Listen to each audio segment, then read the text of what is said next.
about second breakfast. Time for second breakfast. What's up, everybody? Welcome to another Second Breakfast. On today's show, we have a very special guest. It was not easy. Took a lot of effort. My people had to call his people. But we have the one and only Danger. Danger, say hello. Hello. You do realize that my people is me. Like, you just called me or text me. Shut up, man. We have dozens of fans. They think we're a big deal, okay? Well, Play I mean, along. as long as they think, okay, I'll play along. You called my people. Your people called me and said, so Monster will be calling you in 5 minutes. And then I said, okay, well, when Monster calls, he'll be talking to my people, and then they'll let him know that I'll answer in 5 minutes. And it took a long time to ever actually sync up on the phone, so that's why you just text me. Anyway, go ahead. I feel like we should stop recording and start over. No. So the reason Danger is joining me today for Second Breakfast is because Danger and I went and saw a concert the other day. Let's see, at the time of recording this, 2 nights ago. Yep. And it was this little band that we've talked about once or twice on the show before. Not many people have heard of them. Yeah. Well, funny story about that. But we went and saw Sleep Token here in Greensboro, North Carolina. And it was quite the experience. I think we're both going to have some positives and some negatives to discuss. Yeah. And since we were both there, but we got there at different times, we're in different sections, I think we have some different stories. So it'd be fun that we could both talk about it. Now, you made that joke a minute ago about how not everybody knows who they are, blah, blah, blah. I was talking to our mutual friend Jason the other day and told him that we were going to a show.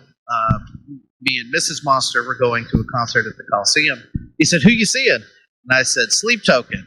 And he looked at me and goes, you got to stop making up these band names. Like, wait. So, Jason, who was at Ready Set Radio when we talked about? No. Jason Bunch. Okay. Now, what's funny, though, is, I think I mentioned this on the show before, there's people like my brother-in-law who listen to 90% Christian music and then whatever his kids make him listen to. And all of a sudden, he's a huge Sleep Token fan. In fact, we had one of his little kids in the car with us the other day, and she was begging us to play Caramel on the car stereo. So it's funny how, like, some people still have no clue, and then other people that you would think would have nothing to do with Sleep Token are super into it. So, but anyway, so Sleep Token is on this huge Coliseum tour right now. We've told you our story about us trying to buy tickets. They sold out every show that they had within a matter of minutes. And it was definitely a sold out show. And, definitely sold out. Yeah, so I'll start off. Let's do this. I'm going to tell my story leading up to before we get in the building, and then I want you to do the same, okay? Okay, so we're going to start this like Tarantino. We were leaving the show, and... all right, go ahead. So the wife and I got there at Deeds. We did a little research, and it looked like doors were going to be at 6:30. So we got there around 5:45 or so, and I said, it's a sold-out show at the Coliseum. There's going to be thousands of people everywhere, so might as well just kind of figure it out. We'll get there. I knew they would have some merch outside for sale, so, hey, we'll go take a look at the merch. So we get there at about 5:45 or so. Already see people lined up all over the place for like the general admission. Now we had seats. We were, in the upper level, so whatever. So we go ahead and get in line at the merch booth. Also, in the merch booth, we met a couple of fun people like waiting in line. They had 3 or 4 different people take pictures of my shirt. I was wearing my Jerry and Vessel Adventures in Arcadia shirt. Yes, which, it's a very silly shirt. Yeah, it's great. Only person I saw wearing it, so I was very proud of that. Mrs. Monster hit a home run with that shirt. So anyway, Nobody had my shirt on because I'm the only one that has one. But I have one, but I wouldn't wear it. So, so anyway, so we're looking at the T-shirts and stuff, and I'm like, all right, I see one I like, I'll get that one. And so I get up there and I said, I'll take that one in large. We're sold out of that one. Okay. Not a different size or anything? Nope. Okay, cool. There's a lot of people standing here. You should probably let them know that the giant one that has the tour dates on the back, you don't have any. But nothing else really was calling to me. Wait, hold on. Was it the black shirt that just said Sleep Token on the front and then the tour dates on the back? It was something like that. Is that the one you got? No, but I'll tell that part when it's my turn. Okay. Yeah, you wait your turn. So, at this point, me and Mrs. Monster just start kind of walking around. Rude. Oh, it's going to get worse. So we're walking around, and there's people everywhere. And so we just sort of don't really know what to do. And the great staff at the Greensboro Coliseum were absolutely useless and did nothing to help us. So we just sort of piled in line with some other folks. I was thinking when you said great staff, that was not my experience. No, not at all. They were awful. And so we get in line, and at this point it's around 6:30, so we're thinking, okay, we'll be going inside pretty soon. Thankfully, we had nice line buddies. The couple in front of us, and then there were two girls that were right behind us, and then another group of people kind of, we were all chatting, talking, having a good time. And so at least that part was pleasant because we stood next to these people for a good long while. Because instead of opening the doors at 6:30, they didn't open the doors till around 8. Now, here's the thing.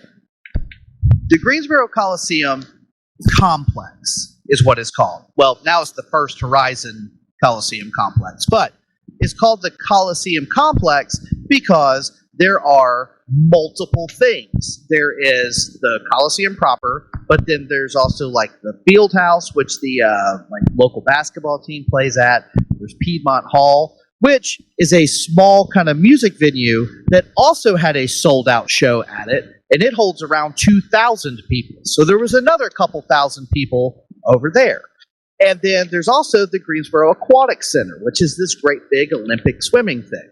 So we got in this line that wrapped around. It was like a snake eating its own tail. It was like serpentine around and around. We had to go from behind the Aquatic Center, up the street, around the Aquatic Center the other way, and then up the ramp just to get in. So, needless to say, it took a long-ass time to get in, and by the time we did, Thornhill was almost completely finished. Because I think they started when they opened the doors, which is real nice. Yeah. I'm sure Thornhill really liked that. Yeah. No. Okay. So this is actually part of the conversation I was having while I was in line. That even if Thornhill did start right when they opened the doors, they were still playing to more people than they played for on the entire tour that I saw them on with Dayseekers. That's true. Yeah, there's at least that. So, okay, are you done with your part? Yeah. So now you guys got there a little bit later. Okay, so and I'm gonna we're in a little different area than we were. I'm gonna back up a little bit from that. So, okay, that day, I had a baby shower to go to. One of my close dear friends he and his wife were having a baby, so I had a baby shower to go to. Now, that baby shower was at noon, about 10 minutes from the Coliseum. So I drove, and I live about an hour away. For those of you that don't know where, the map of North Carolina and Virginia, but okay, I live about an hour away.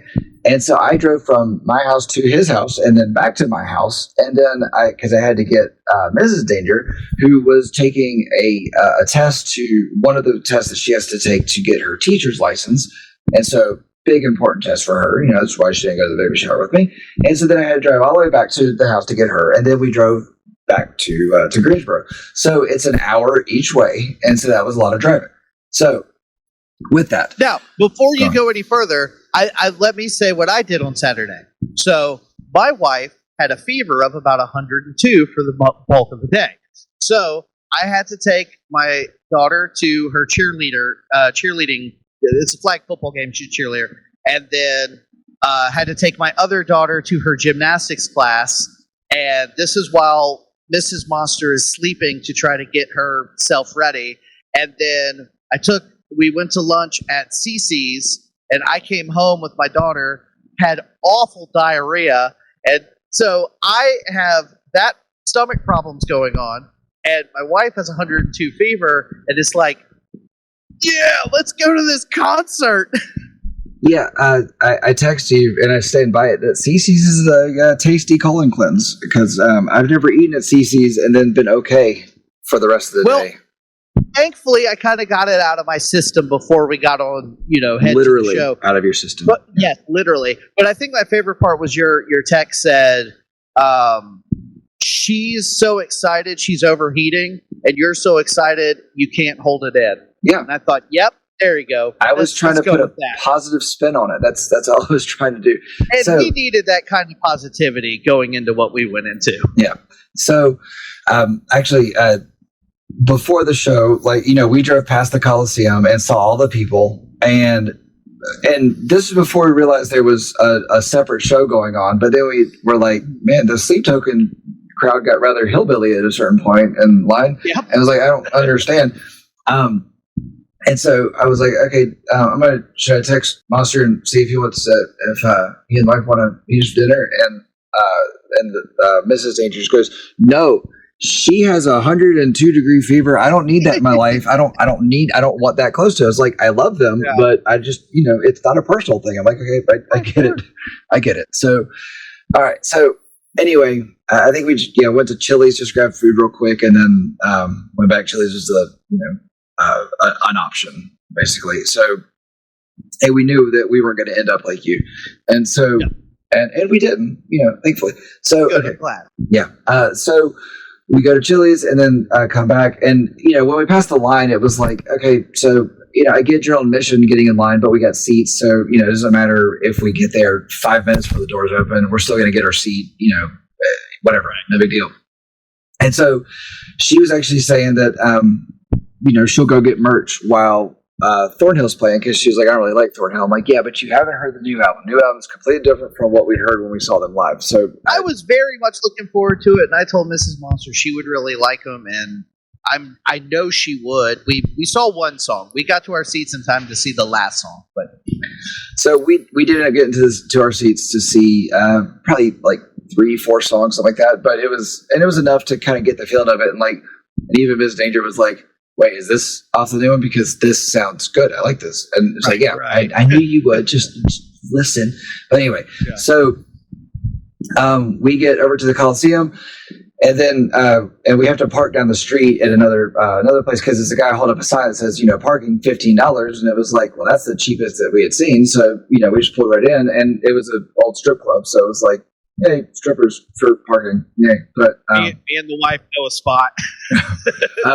There's a couple little side streets across the street from the Coliseum that if you get there, like I said, we weren't there super early. We were about maybe 45 minutes ahead of you, and all up and down the street was wide open, and we just parked down there and didn't have to pay. I mean, $15 was not a big deal, considering that we were saying like 50 and 60 bucks, and 40. Yeah, God, yeah.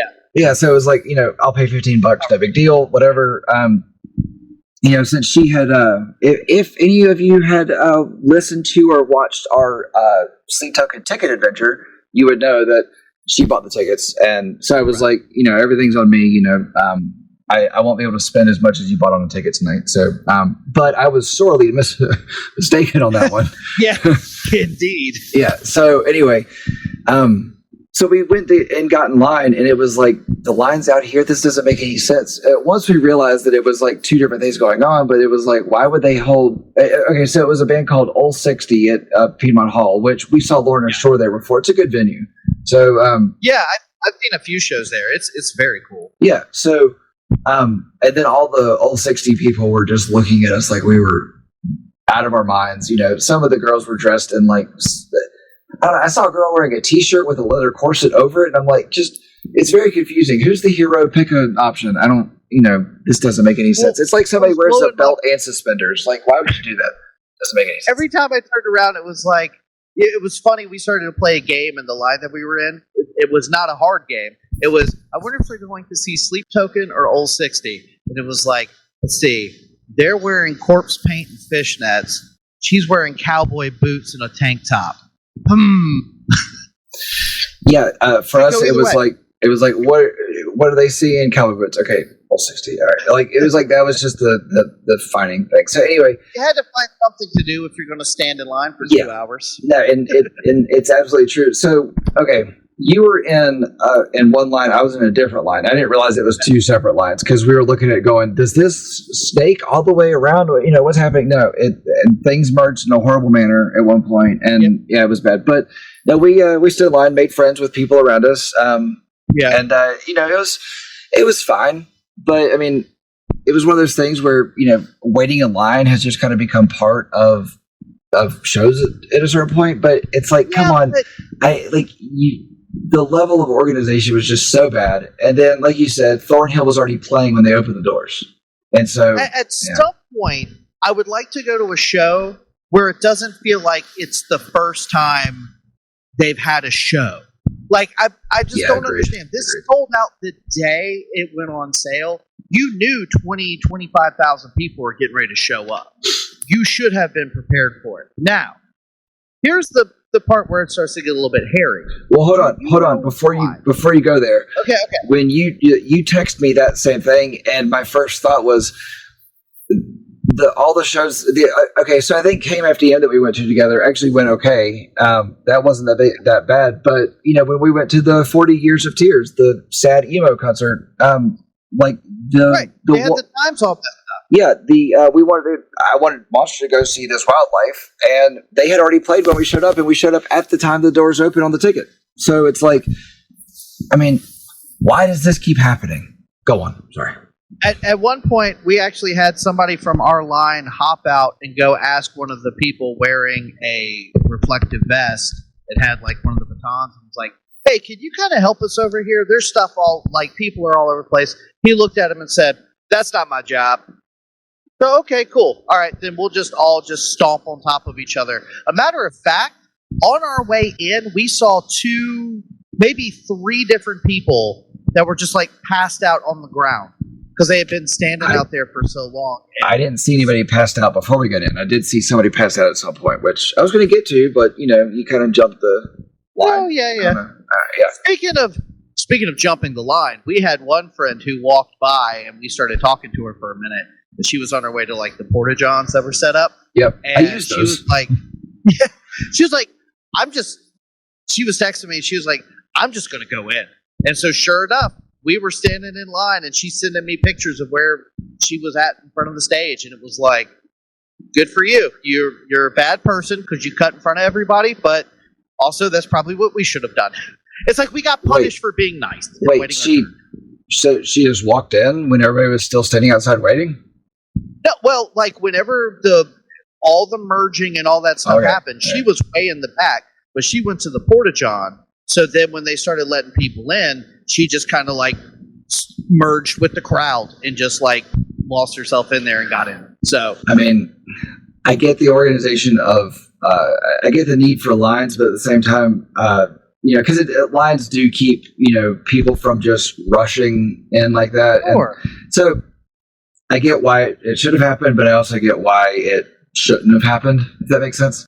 Now I'll tell you what was really infuriating is after all of that, they start to let us in, and there's a lady standing in front of the main entrance where we're heading in, and she's up there with her arms, and she's like, all right, come on, hurry up, let's go. Me, Mrs. Monster, everybody around us, that poor lady, shut the hell up, don't tell us to hurry up. Like, she was like, we'll take our sweet ass time. We will go in at our own pace at this point.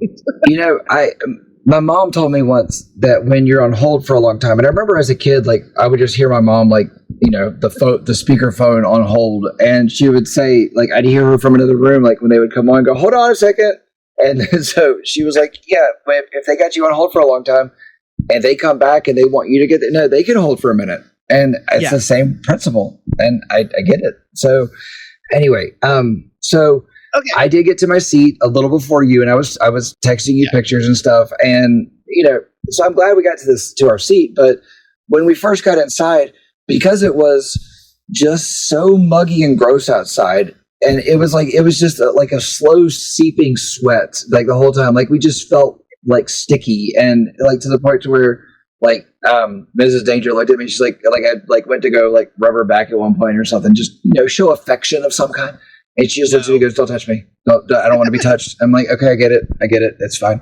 But we got inside, and I guess everybody else had the same desire to get all of the water because there was no water left.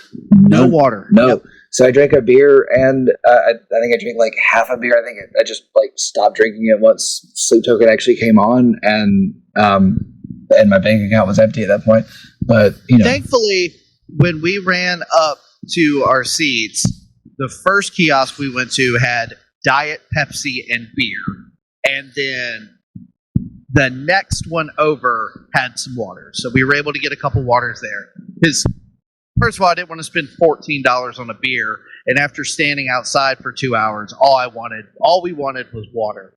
So yeah, I went to one kiosk and I saw no water, and I thought I just want something cold and wet inside me, and don't do it. No. Sounds good. Yeah. So, do you know why? Sometimes I hate if we do this, but go on. Yeah. Do you know why it was delayed? No. Now, you had texted me because we were texting in our regions of the Coliseum complex, and you had texted me something about how they played Louder Than Life the night before and whatnot. But I'm calling bullshit on that because Louisville is a 9-hour drive from where we were, and I shit you not, there was a guy in front of us that we were talking to, made friends with, he and his wife, and he was in Louisville the night before, and I'm like, okay, you made it back here in time, so and that's right. I text you 9 hours by car, 12 hours by bus, just giving it extra time for a bus. And no, they had plenty of time to get here. Louder Than Life, they were playing Louder Than Life bullshit. I don't know. Not going to accept that excuse. So, again, this is all hearsay. This is reading comments in Sleep Token fan groups and talking to people around us and everything else. And we'll get into the actual Sleep Token performance in just a minute. But on this tour, they have a massive setup. It's essentially like you're playing on the side of a mountain. Yeah, and it's the same. It's the same setup they had for one of the festivals. Then, which one was it? Download. Download. Yeah. If anybody saw Download videos from Download Festival, then it's the same one. Well, here's the problem. It's also the same one they used at Louder Than Life. I'm pretty sure. I don't think I saw any. Okay, so I have been actively avoiding before the show, actively avoiding any sort of footage of them playing anywhere. I had kind of an idea of what it was going to look like, but I definitely avoided the set list and everything. But looking at some comments and some people talking, what it appears is they have one set and they have one crew. Now, for most of these giant national tours with a huge setup and a ton of production, they usually have more than one. They usually have two. Taylor Swift, very famously, she's, even though Sleep Token is selling out the Coliseums, she was selling out football stadiums. It's a little bit different, but same basic principle. You have one crew that is setting up your next spot, while the other crew is tearing down last night's stuff. You see what I'm saying? So it keeps it rolling a lot smoother. From what I understand, Sleep Token did not do that. They just went with the one. And this has been a common trend of starting late at several of their shows because they have so much production that it takes a long time to set up. Now, my thought was, you could open the doors to the Coliseum and you could either just keep the stage behind a giant curtain because that's how it was. That's the whole time they did. So, yeah. Right. So go ahead and let the people in because you're missing out on the revenue of food sales and alcohol sales and all that stuff because You lost 2 hours worth of that, So I say go ahead and open the doors. And if you want to be extra whatever about it, you can have staff in front of the actual seating part so that people can still come in, get something to eat, get a drink, and hang out, spend their money. But instead, you made us all stand out in the parking lot for 2 hours and get pissed off and not buy anything. So we know that Sleep Token appreciates the money because the merch prices were just absurd. Like yeah. All right, so I keep hinting at that, so we'll get there. Yeah, go ahead. Yeah. So I thought the same thing. I was like, all right, well, at this point, they didn't have the shirt I wanted, and so we go inside, and I'm looking around. Now, still the worst merch setup I have ever seen is the Metallica concert. And I honestly don't even know what you do to make it better. Because they had like several merch kiosks set up, but the lines were so long that like on that because okay, so yes, it's almost like it was like every corners of the oval, if that makes sense. There were the merch stands, and and at each one it was like the two sides had long lines coming off of it. Now. Like Thornhill, they were almost done playing, and I was like, okay, I want to go just get some merch real quick. And we had our seats, and so I was like, I can stick them on the floor in the seat, whatever, and we stand up and all, no big deal. And so I went and grabbed, I went to go grab some merch.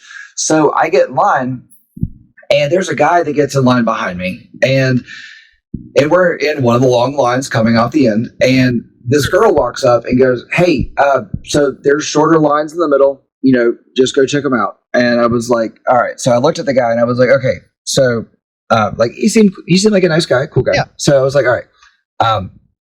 If I go check out those and I see that it's short, I see there's shorter lines, I'll give you a thumbs up. If not, are you cool holding my spot in the line here? And I'll come back. He was like, yeah, sure. It's cool. Go do it. And so I ran up and I checked.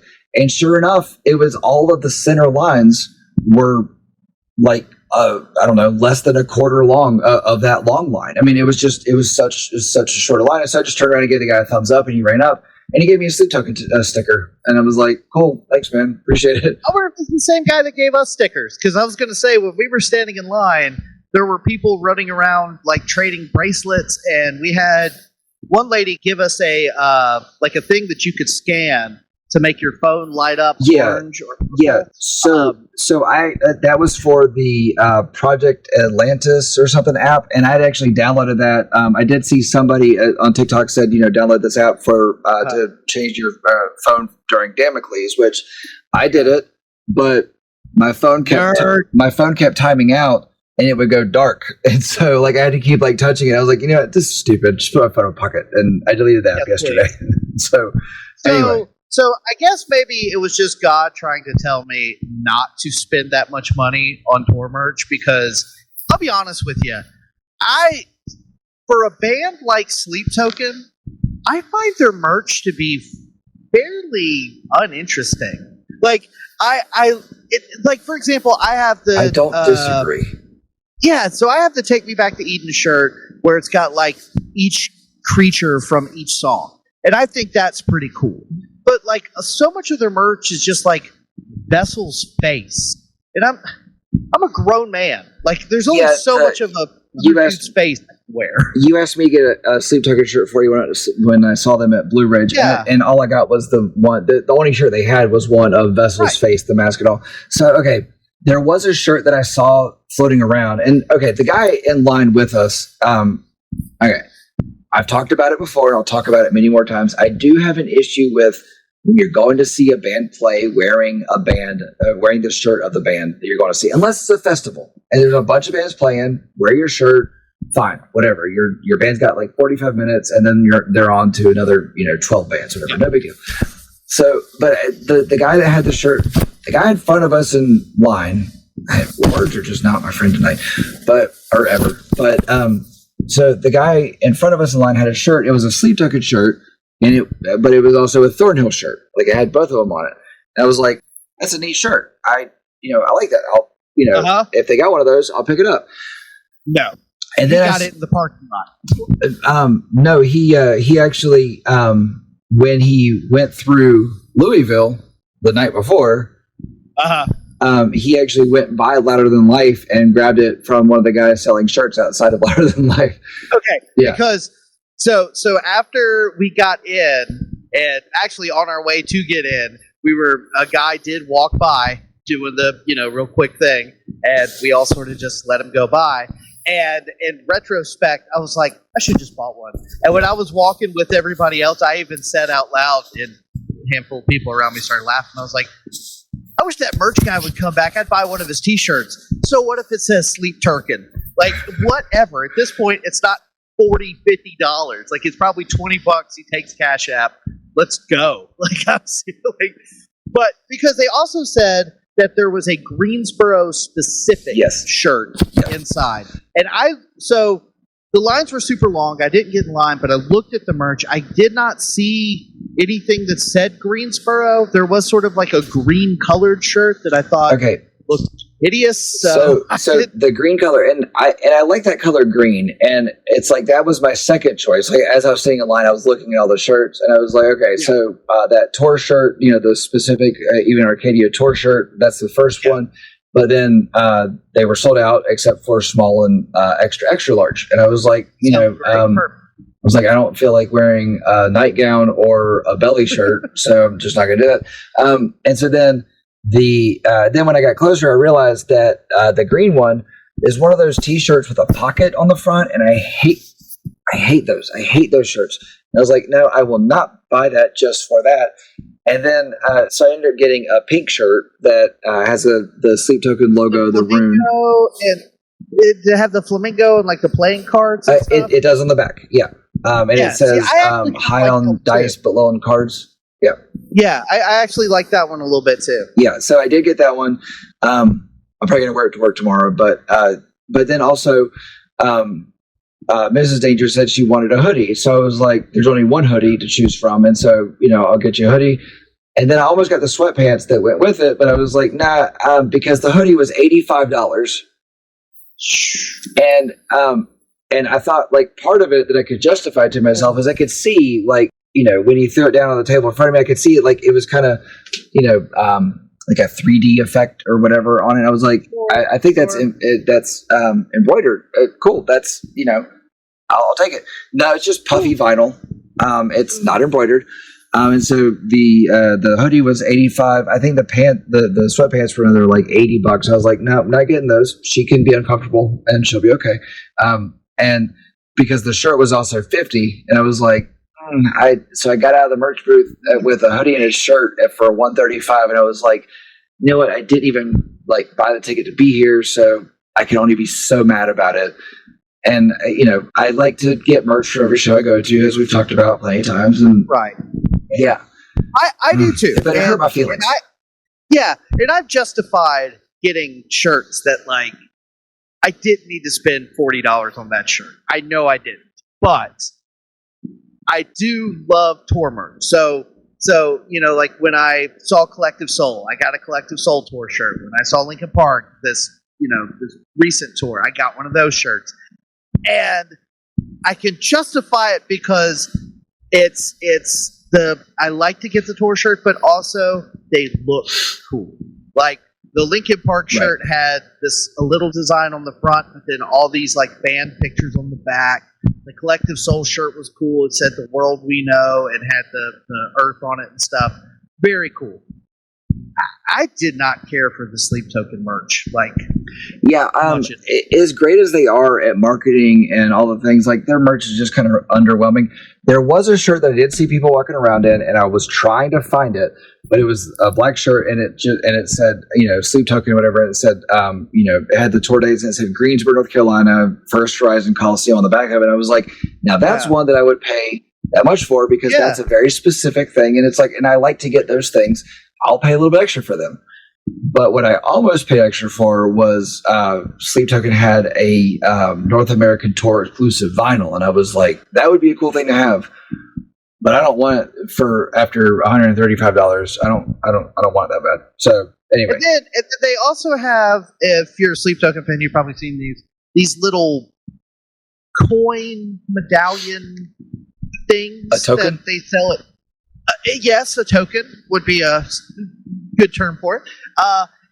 That's specific to every show, which is cool, I guess. Yeah, but that's a every neat one thing. of them.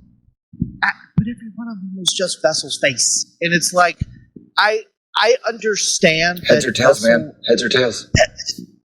I understand that Vessel is like the face of the band, but it's not called Vessel. It's called Sleep Token, and everybody's anonymous. So I actually, one of my favorite shirts I saw a couple people wearing this.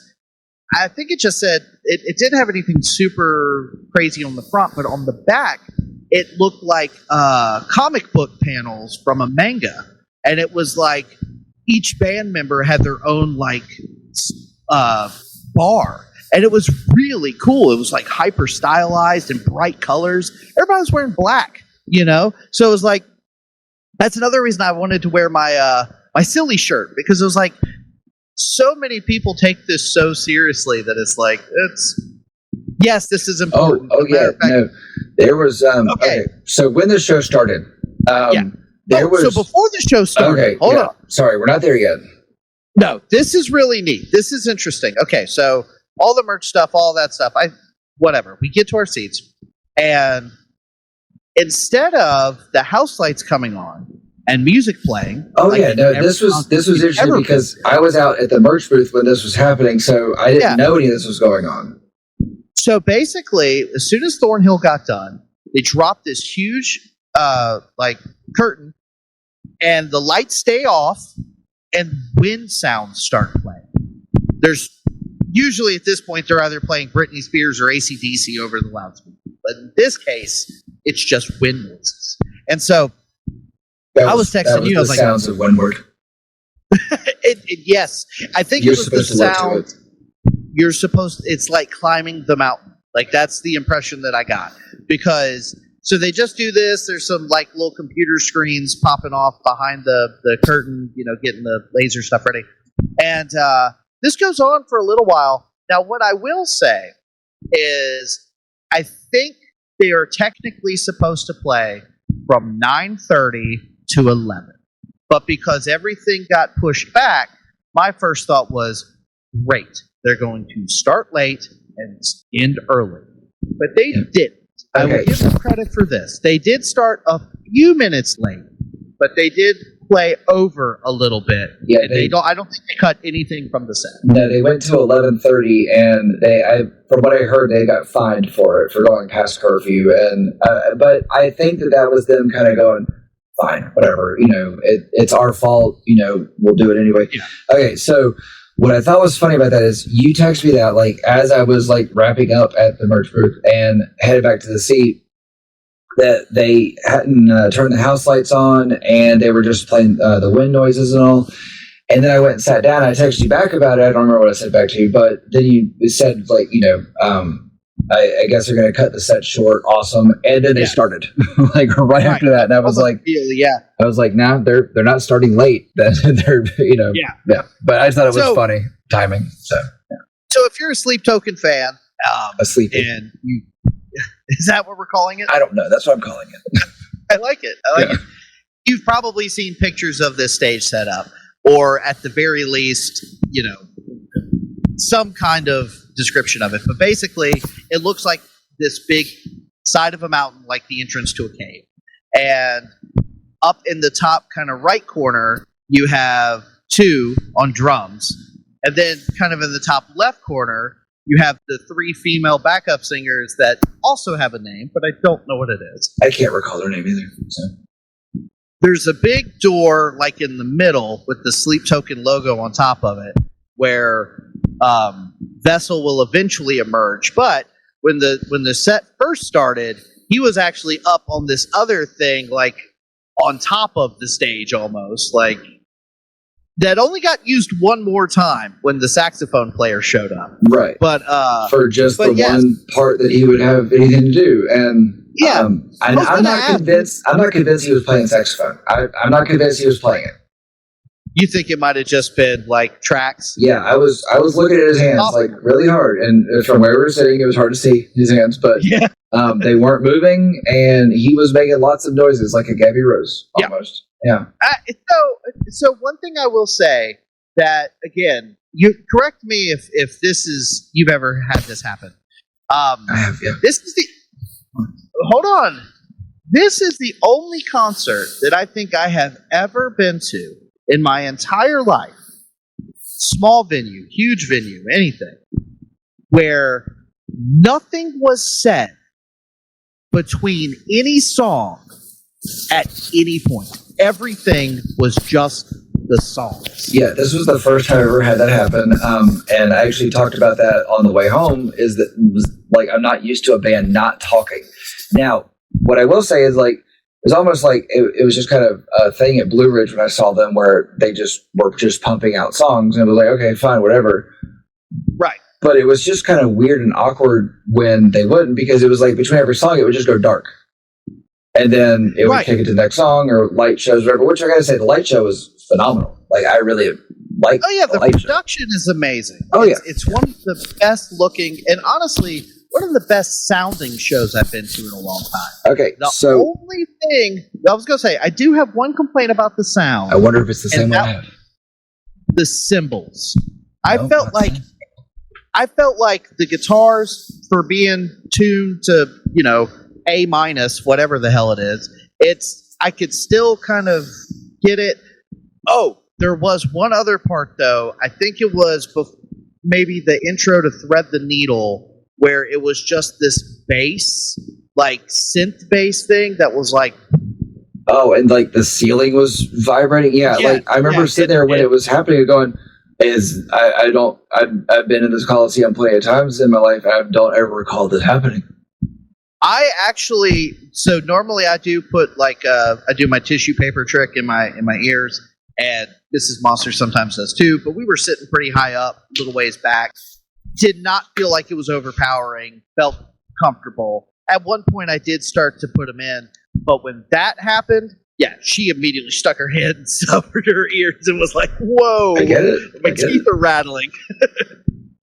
Okay, but other than that, it sounded good. Okay, so I would say that his vocals were too low in the mix. Like, I wish they had been bumped up, but I understand. I understand, especially a venue of that size, how hard it is to mix everything to where it sounds right for everybody in the space. Right. So I'm kind of wondering if where you guys were sitting, because you guys were in the level above us. And so I'm wondering if the cymbals were different there. Like, they didn't bother me at all where I was. And so I'm wondering if that had anything to do with it. But overall, I thought the sound was okay. I think it's just that they're in such a low tuning, and they are such a bass heavy, low frequency kind of band. They are, that the cymbals were so like high registered that they sort of were like kind of poking me in that spot that doesn't always feel good in your ear hole. So it was like, it wasn't even the whole show. It was just like periodically they would kind of shine through and kind of get me. But no, I thought the sound was really good. What did you think about the set list? I thought the set list was fine. I don't know. To be honest with you, this was kind of a strange thing for me where, okay, I've been to more concerts, shows, and whatever that I can count, and I realized something in it that having a chair is nice to be able to sit down sometimes, and I don't enjoy the show any less sitting down, and I would be perfectly fine sitting down the whole time, and I would enjoy it just as much, and cool. But at a certain point, I just kind of sat down because it was like, I'm enjoying the show, I'm enjoying all this, but I kind of was getting burnt out on Sleep Token. I think it may have been because we've listened to Sleep Token so damn much for the show, but it was like, I would say probably about 3/4 of the way three-quarters of the way through the show, which is kind of, I was done. So speaking of that, sitting down, where we were, it was really funny because, and I thank God for this, because we were very tired of standing at this point. And so we were right on the edge of our row, and the two people in front of us sat down. The two people beside them were standing up. Next to us was a couple that I think sat, and then the people next to them stood up. So had we been just a little bit different arrangement, we would have been stuck behind people and had to stand. So thankfully we didn't have to stand because we just didn't feel like it. However, the people in front of us, it was two couples. The girl sitting down and the girl standing up, they were having a religious experience. They were both fully in. A couple times I could have swore they were like, rubbing their eyes, like they were getting emotional. Cool. Like, I mean, if it's hitting you like that, I'm really glad. I'm really glad that other people have that emotional tie and that experience for it. I don't have that with Sleep Token. I did get a little verklempt with when I saw Smashing Pumpkins, but that was because I'd never seen them in my entire life, and it was like, this is a really neat thing to be a part of right now. Yeah, we were talking about that on the ride home, and my wife was saying that she's never had that kind of a connection with the band before, and I said, I feel like it probably happened to me one of the first couple times I saw 311, just because, but of course that wears off when you see them 15, 20 times. When you see them 311 times? I don't know that I've really gotten that way just based on whatever. Because I was going to say, obviously this is the Even in Arcadia tour. I think we kind of made our feelings on that album known. It's kind of fine. It's not bad, but it's not one of my favorites. But the set list was mostly Arcadia and Eden. Yeah. And Eden is one of my favorite albums, so that was cool. But if I had to pick a favorite album, it would probably be Sundowning. Yeah. And they only played one song off of it. And I'll be honest with you, I'm shocked they didn't play The Night Does Not Belong to God. Yeah, I was a little shocked at that as well. Because when I saw them back in 2019, now this obviously a long time ago, that was the only album they had out, that was the first song. But even after This Place Will Become Your Tomb and even Eden came out, they would still sometimes start the set with that, or at the very least play that song. So the fact that the quote-unquote deep cut was Thread the Needle, which, again, I mean, that's... I don't know, like those EPs are fine. It's just the production on them is so thin that it's hard to really like. I've never sat down and listened to those EPs from start to finish because I have a hard time getting into them. Yeah. So I thought that would have been a good place to play The Night Does Not Belong to God but that's a personal thing because I love that song. But yeah, so I thought the set was kind of there was a lot of parts I really liked. However, it did also make me realize something. When I was talking to my brother-in-law the other day, we were talking about Sleep Token lyrics. And we were talking about how, he's a very, serious Christian. And so he's kind of struggled with, the whole worshiping a god named Sleep and stuff. And for me, I kind of just take it with a grain of salt as it's just a marketing thing. It's just part of the lore they're creating. It's a gimmick. For this. Yeah, it's a gimmick. I don't truly believe that they believe. I think it's just a gimmick. But anyway, and after I started, especially with the set list they played, I was like, they really don't sing about this deity named Sleep very much. This dude just sings about booty. That's every single song. I knew it was, just from listening over the years, but hearing so many of them back to back, I was like, this is just horny, dark trap metal. It's I can't imagine. And if you get some sort of deep emotional attachment to it, cool, no problem. That's awesome. But for me, it's just come on, you don't really take this too seriously, right? The guy in the mask is singing about doing it in the backseat of a car. Are we really going to get too emotionally attached? Come on. All right, so okay, so where we were, the guy in front of us kept sitting down, and it was every time he sat down, I sat down because it was I know I can sit down and see just fine. But I was entertained by the people around us. So there was one girl where you had mentioned people take it very serious.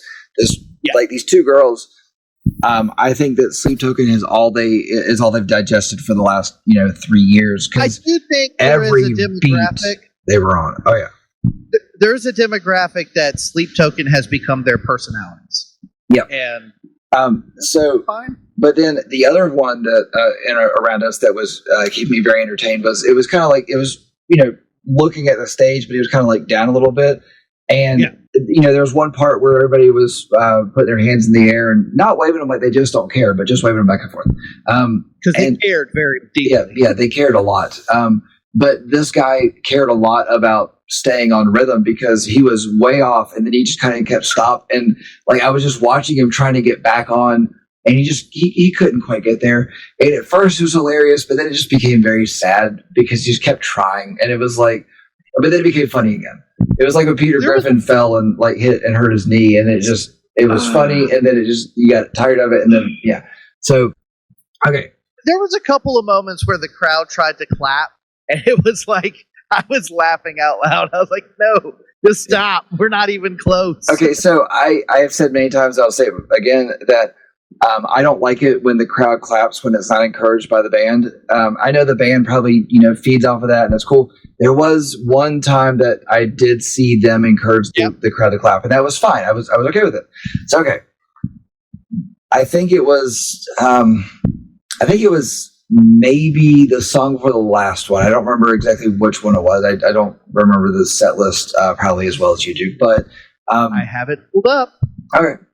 So I'd been holding to go to the bathroom again, and so I went out to go pee, and then I took the opportunity to kind of run to a couple merch tables and see if they had. There was this one tour poster that they had, and every table was sold out of it. I wanted to get that because we have a bunch of tour posters and signed music stuff on the wall in our bedroom, and I wanted to add it to that. And I just thought it'd be a neat thing to add. We don't have any Sleep Token stuff on the wall, and I kind of feel like we should. But so anyway, when I came out of the bathroom. And this is, this speaks to this community is so great that there was this guy walking in front of me into the bathroom, and he was this he was kind of a shorter guy, but he was kind of stocky, covered in tattoos. He didn't look like somebody you want to mess with. But when I came out of the bathroom, he came behind me a couple steps or whatever.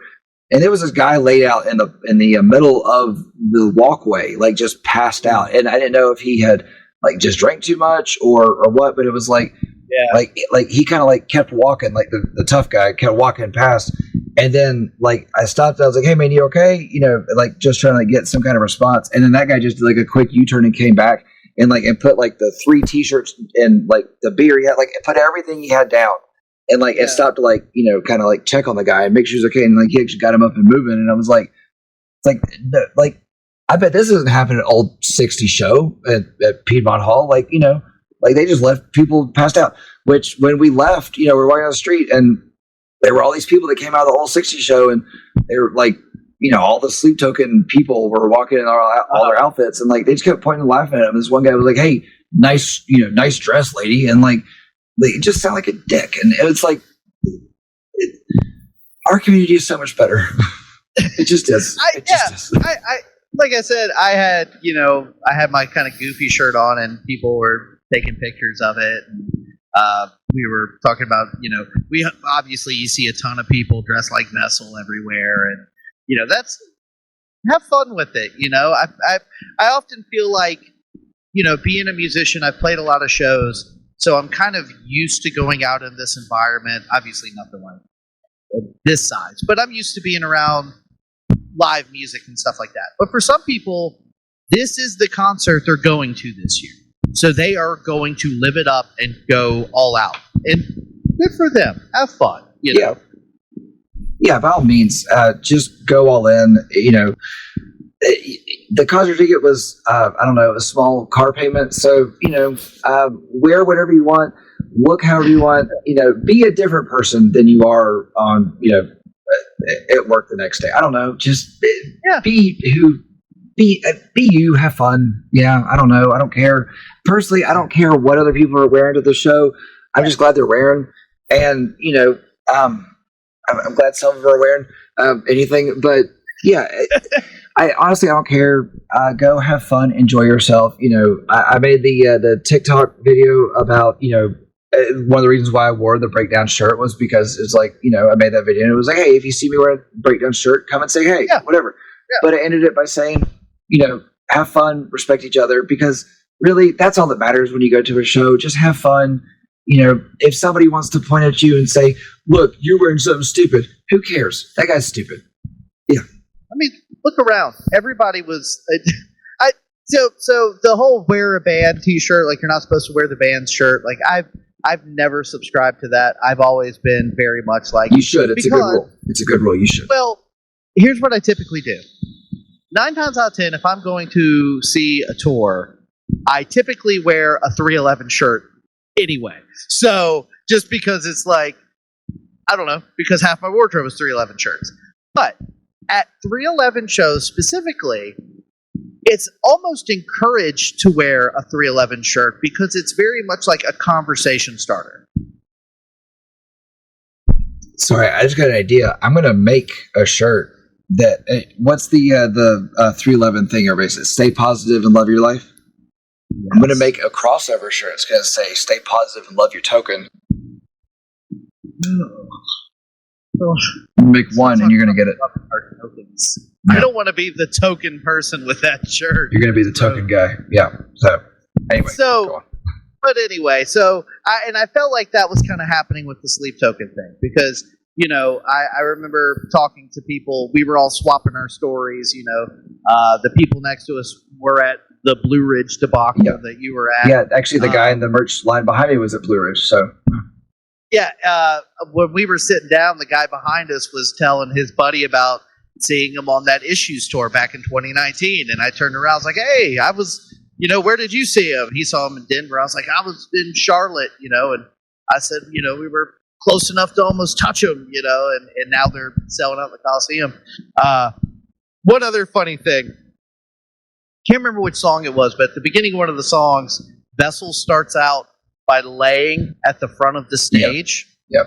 And so the first thing that came to my mind was The Simpsons, where Homer sees Ned Flanders in the super tight ski outfit, and he says, "Stupid, sexy Flanders." So just without even thinking about it, I yelled, "Stupid, sexy Vessel." That was you? Okay, well, after the show, a guy a couple seats down turned around and goes, "Were you the guy that yelled stupid sexy Vessel?" And I was like, "Yeah." He said, "That cracked me up." And I was like, I didn't really yell it. I was surprised he heard it. All right. So I do want to throw this out there. So I don't feel like anything that Sleep Token does is by accident, and so the one thing I really took away from the show was because I was looking for stuff all within it, because I was just looking for something that would mean something down the road, whatever. And the one thing I put together is, they got their rune, their symbol up on at the top of the mountain side, whatever. I don't know. So it kept flashing in force every time. It was flashing in force. It would be the doorway thing in the middle, and then it would be one line, and then two lines, and then it would be the cross, the lines that cross with the lines on the sides, with the slanted ones. And so my thought on that, and if this video ends up surfacing, I don't know, let's say 15 years from now, and none of this is true, fine, whatever, I don't care. But I think they're only going to release 3 more albums, because this first one, in the longitude latitude website code that people found, the doorway with the little lines cut up top was the doorway to that tomb. And so I'm thinking that because it kept flashing multiple times in the 4s, that each one of those is going to be a different album, basically.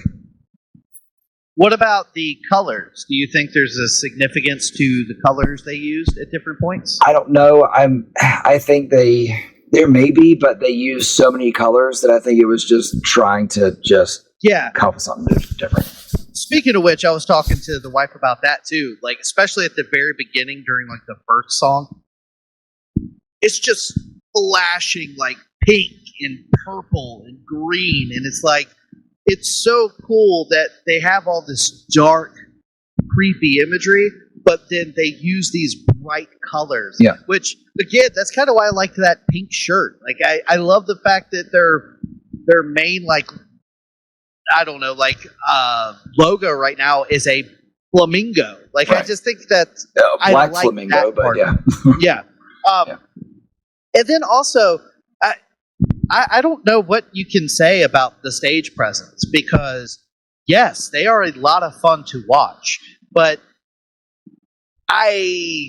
it's funny. Like, I mean, for as dark and foreboding and as serious as they get, the way Vessel prances around the stage and like poses and stuff, Yeah. it's silly. Vessel has made it okay for all of us to dance terrible. So this was really funny. Did you catch?